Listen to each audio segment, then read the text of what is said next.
आकाश जी USA से। राधे राधे महाराज जी, आपके चरणों में कोटि कोटि प्रणाम।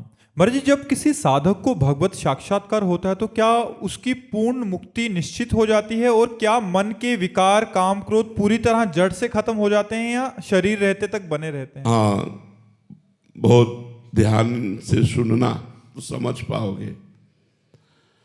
साधक जब साधना करता है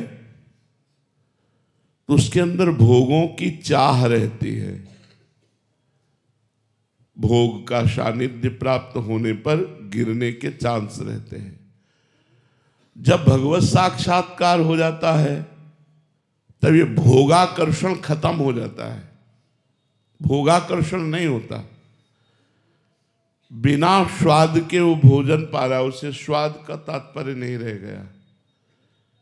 बिना किसी अपनेपन के, बिना ममता के वो आपसे प्यार कर रहा है, पर उसमें आपके प्रति न ममता है न आसक्ति है। शुद्ध प्रेम, भगवत स्वरूप प्रेम। जब भगवत साक्षात्कार हो जाता है तो कर्म विवश कामादि दोष नहीं आते, लेकिन भगवत प्रेरित आते हैं। सिद्धों में भी भगवत प्रेरित आते हैं। जैसे देवर्षि नारद जी भगवान के अवतारों में गणना की गई है और स्वयं सिद्ध महापुरुष हैं देवर्षि नारद। अब उनके अंदर काम की संभावना ही नहीं। लेकिन जब भगवान ने देखा कि देवर्षि नारद के अंदर काम विजयी होने का गर्व है, तो भगवान ने काम को प्रेरित कर दिया, जाओ और अपना प्रभाव दिखाओ। थोड़ी देर में ही देवर्षि नारद जी ने देखा कि एक बहुत सुंदर नगर है, ये तत्कालिक, और वहां का जो नरेश है वो अपनी राजकुमारी का स्वयंवर कर रहा है। कौतुकोस पहुंच गए ऐसे। राजा ने देखा, साष्टांग दंडवत की आसन पर बैठा ला। जब अर्चना वंदना हो गई तो अपने परिवार के जनों को प्रणाम करवाने की प्रक्रिया शुरू की। जब उस राजकुमारी के आने की बात, जिसका स्वयंवर था, जे ही देवर्षि नारद जी ने उसको देखा, काम पीड़ित हो गए। बड़ी बड़ी अप्सराओं को भी देखने पर जिनका मन कभी विचलित नहीं हो सकता, वो देवर्षि नारद जी सिद्ध महापुरुष, भगवत प्राप्त महापुरुष, जब चाहे तब भगवान को बुला ले, ऐसी स्थिति के महापुरुष, उनको काम व्याप्त हो गया।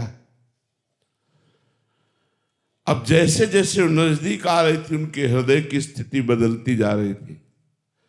इतने में राजकुमारी के पिता ने कहा, महाराज हमारी पुत्री का हाथ देखिए कैसी रेखा है।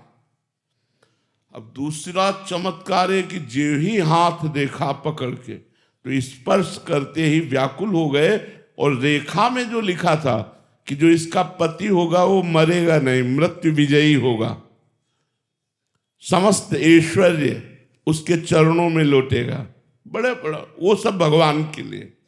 अरे नारद जी ने कहा, तब तो पक्का ब्याह इसी से करेंगे। नारद जी ने विचार किया, मैं इतना सुंदर तो नहीं हूं, बाबा जी हूं। राजकुमारी स्वयंवर में जयमाला पता नहीं डाले कि ना डाले। यदि मुझे भगवान का रूप प्राप्त हो जाए तो निश्चित जयमाला डाल देंगे। देखो, भक्त किसी भी स्थिति में माया से कितना भी ठगा जा रहा हो, उस समय भी भगवान में ही रहता है। ये भक्त की महिमा होती है। कितना भी माया अपना प्रपंच फैला रही हो, उस समय में भगवान का आश्रय रहता है। देवर्षि नारद जी एकांत हुए और भगवान को पुकारा। पुकारते ही भगवान प्रकट हो गए। भगवान से कहा कि प्रभु, अब तो जब तब कुछ नहीं होगा, अब तो राजकुमारी से ब्याह मुझे चाहिए, इसलिए मैं हरि रूप मांग रहा हूं।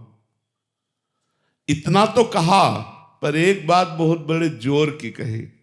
कहा, जेहि विधि होई नाथ हित मोरा, करऊ सुबेगी दास में तोरा। प्रभु जिस तरह से मेरा हित हो, नारद जी सोच रहे हमारा हित राजकुमारी के प्राप्त होने में है। नाथ जल्दी वही उपाय करो जिससे हमारा हित हो, क्योंकि मैं आपका दास हूं। तो भगवान ने कहा हित ही नहीं, जेहि विधि हो ही परम हित, नारद सुनो तुम्हारा हित नहीं, तुम्हारा परम हित जिसमें होगा वो मैं करूंगा। जाओ दिया हरि रूप, और हरि कहते बंदर को भी। अब नारद जी का जो रूप था भयंकर मरकट बंदर का देह, और वो केवल राजकुमारी को दिखाई दे रहा था, और भगवान शिव के दो पार्षद पास में बैठे थे उनको दिखाई दे रहा था, और सबको देवऋषि नारद दिखाई दे रहे थे। राजकुमारी जयमाला लेकर जे हुई बड़ी तो देखा ये कुरूप बंदर पहले क्यों बैठा है। माला लेके मुड़ गई। देवर्षि नारद जी ने सोचा शायद मुझे देखा ना हो, तो बगल के जो सिंहासन पर राजा बैठे थे उनके पास जे गए, उसमें खड़े हो गए। नारद जी बैठ गए। राजकुमारी ने फिर दिखाए बंदर कैसे आ गए। फिर वो नारद जी को लग रहा है कि ये क्या है, मेरे हरि रूप में आकर्षित होकर जयमाला क्यों नहीं डाल रही। इतना विचार ही कर रहे थे कि 16 वर्ष की अवस्था, घनश्याम शरीर, कमल लोचन, विश्व मोहन, भगवान पधारे। जे ही भगवान पधारे तो राजकुमारी ने जयमाला डाल दी।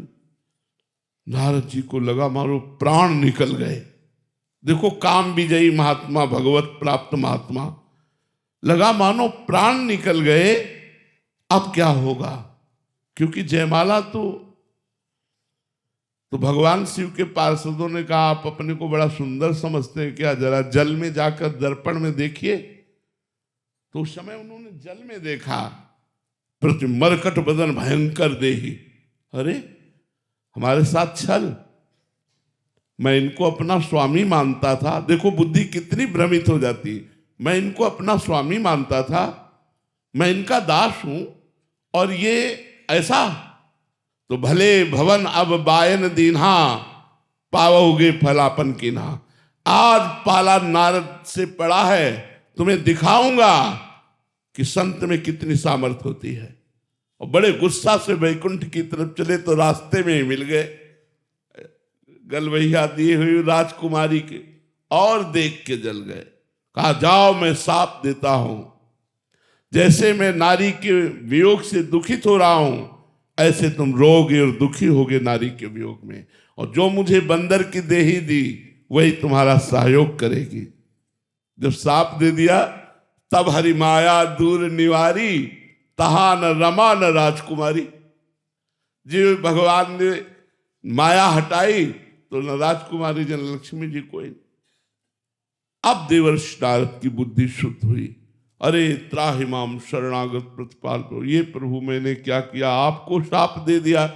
मम इच्छा कह दीन दयाला। भगवान ने कहा सब मेरी इच्छा से हुआ है, जाओ जपहु जाय शंकर शतनामा, होई हृदय तुरंत विश्रामा। क्योंकि भगवान शंकर की बात नहीं मानी थी। भगवान शंकर ने मना किया था कि अपने को काम विजयी मत समझो, और ये काम विजय की वार्ता भगवान से मत करना जाके। तो जो सिद्ध पुरुष हैं, जो अवतारी पुरुष हैं, इनमें स्वाभाविक काम प्रवेश नहीं करता, इनमें भागवत प्रेरणा से काम प्रवेश करता है। क्योंकि भगवान के निज दास होते हैं। जैसे देवर्षि नारद जी जैसे महापुरुष, तो ऐसे सनकादि भी महापुरुष हैं।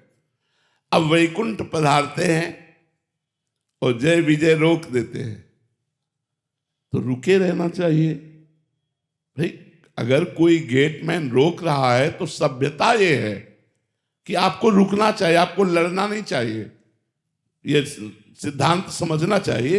अगर द्वारपाल रोक रहा है तो आपको रुकना चाहिए, फिर प्रार्थना करनी चाहिए। फिर रोक रहा है तो फिर प्रार्थना करनी चाहिए। लेकिन उल्टा हो गया।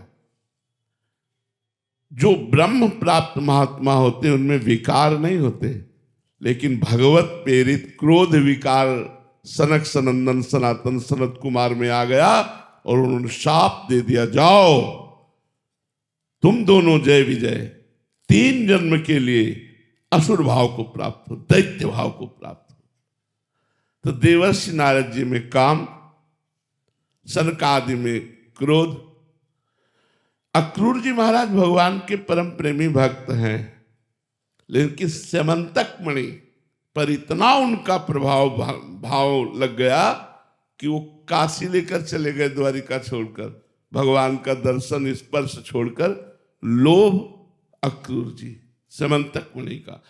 तो इन सिद्ध पुरुषों में भी जब भगवान की प्रेरणा होती है तो ये काम क्रोध लोभादि दिखाई देते हैं, अन्यथा नहीं। स्वात्मा रामम विषय मृग तृष्णाम भ्रमयति। आत्माराम पुरुष कभी विषय मृग तृष्णा में भ्रमित नहीं हो सकता।